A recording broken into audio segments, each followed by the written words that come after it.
So recently I've been super into drone footage, and yesterday I was on YouTube and came across the video Garden of the Gods 4K drone footage.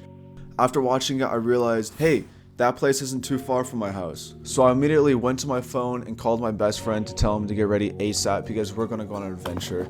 I then began to pack my bags. I got my gimbal, camera strap, my video microphone for vlogging, and of course you already know I had to pack my Nintendo Switch, and oh yeah, that's right, don't forget the water either. And before I knew it, we were at the Garden of the Gods. Alright, so we made it to Garden of the Gods finally.